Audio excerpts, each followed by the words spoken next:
Hey everyone, Reid Henrichs with Ridge, and today we're going to talk about designated marksman rifles and what the role of the designated marksman is. We're going to talk about pretty much the role of what they are and some of the equipment that they use. It's kind of important differentiation because the designated marksman is not a scout sniper, it is not a long-range rifleman, but it's got a very specific role. And a little bit of background about my professional credentials in terms of this topic. I was a designated marksman instructor in the Marine Corps. Went to designated marksman school in September 2001, right before September 11th. It was kind of like the highlight of everything, and as soon as I got back, it kicked off.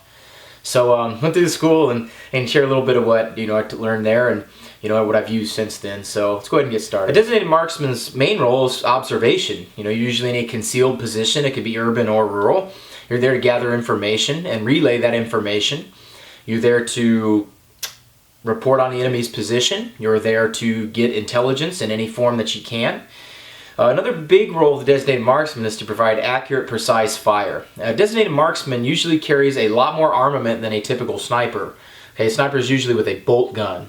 Sometimes they'll have a semi-automatic rifle, but it's usually the big bore stuff like a Barrett.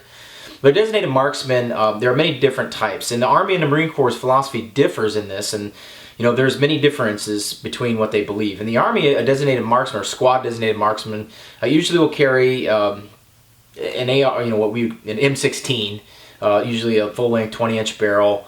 In the Marine Corps, the designated marksmen use M14s, scoped M14s that are built in Quantico. Okay, so 30 caliber versus 223. Both do the job. Just one does it a little better than the other. The M14's been around for a long time. It's been around since the 1950s, but they're still using it. 308 is, as far as the designated marksman role, is my preferred choice. That's not to say 223 won't get the job done. Heck, you can go far out with that, but if I'm going past 300 yards, I usually like to use a 308. That's right in its wheelhouse, okay? A designated marksman can take shots as far as 700-800 yards, all right? But they specialize in 300 yards and in on small, precise targets. So keep that in mind. If you're going to set up a designated marksman rifle, you should be able to hit very small targets, 300 yards and in. And I would vary the distances of the targets, okay?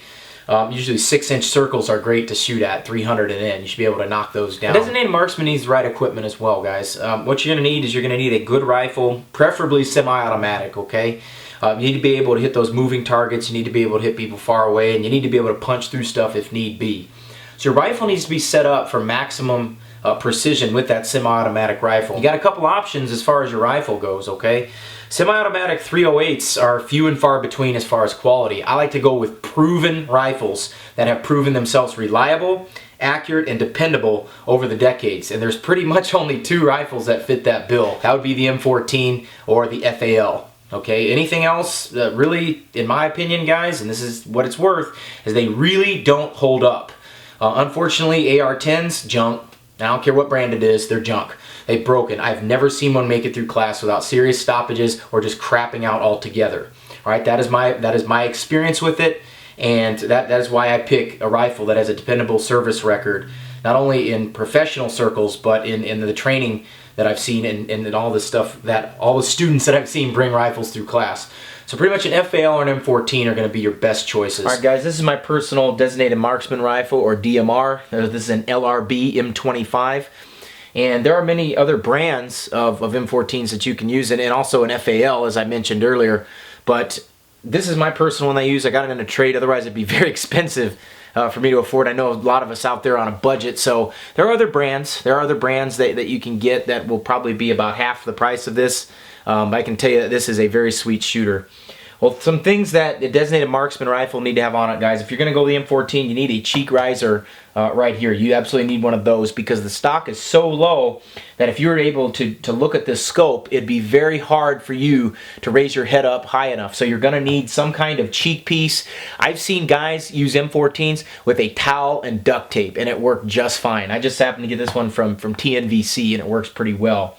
What we also have on here, guys, is you got your scope. Now your glass is very important.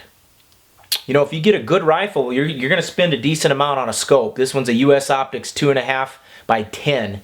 Okay, I like a low power variable scope on the low end and about a 10 power for DMR on the high end, because you got to be able to shoot up close and on movers too, and that high magnification makes it very hard. Some of you may ask about fixed power scopes, and I mean there's good and bad with them. I'm gonna tell you, once you get about 200 yards or 100 yards in, it's a very, very hard shot to make on moving targets. So you're going to want a variable power scope on your DMR. As I said, this one is a 2.5 by 10. Okay, I got the mil-dot reticle on that, US Optics. There are other brands, there are other good ones too, and do your research out there, you'll be able to find some good brands on there. A designated marksman rifle, I like mine to be semi-automatic. That's another trait that you're going to want on there. You're going to want a semi-automatic rifle, preferably in 30 caliber, although not necessary. There are plenty of good ones in 223 as well. I like 30 caliber on my designated marksman rifle. If I'm going to be shooting out past 300, 400, 500 yards, I'm going to run a caliber that was designed for that. Okay, and you can make hits with those 223s. Don't get me wrong. We make hits with them all the time at 600, 700 yards. But what I'm telling you guys is that 30 caliber, that's right in its wheelhouse. Okay.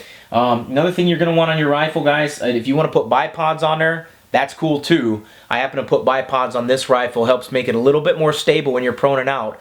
Although that's not required. It's not necessary. You can most certainly use a good pack to put that rifle on as well. So if you're using bipods, that's great. Not necessary, but you can just use a pack as well. Also note the sling on here, just the standard canvas GI sling. I really like these slings a lot. They do everything you can. You can tighten this sling up in those kneeling and sitting positions. That works great. So a good rifle, you got to have a good sling to stabilize it for those positions where you're not prone or where you're unable to support your rifle. Got to be able to do that. And you guys that shoot competitions know the value of the sling. It's as valuable as gold. So these are just some things you have in your rifle. Oh, and one more thing I'll show you guys. A true M14 is going to have a forged receiver, and it will make a noise that sings. So hold on one second. There it is right there. A true M14 with that forged receiver. You can hear it sing. It's just cool. You'll notice the ever popular ringing, as most guys that have shot true M14s will tell you it's what it sounds like. So that's just my personal DMR. I'm going to show you some things that you can put on it, just some ideas. So folks, when you're setting up those designated marksman rifles, ideally we want a semi-automatic rifle. They're in 223 or 308, and I tend to favor the 308s in the designated marksman role. I mean, you can go out a little farther with a little bit more punch. That's what that round was designed for. If you're going to go 308, you got two very solid options with an FAL or an M14 style rifle. I know if you guys out there with your AR-10s, why doesn't that have a problem? Hey, listen, I've never seen one make it through a class. I've killed more AR-10s than cancer, okay? And if you think that yours is good, bring it through class. I hope it makes it through it, man. I really do, but I've never seen one make it through without serious stoppages or a malfunction altogether. So pick a proven rifle with a proven record. One that's the old workhorse, and I think you'll find the FAL or the M14 good for you. I know before you guys ask me about ammunition, should I use 155s, 168s, or 175? Pick one. Pick one. Flip a coin. Yes, the answer is yes. It all works great.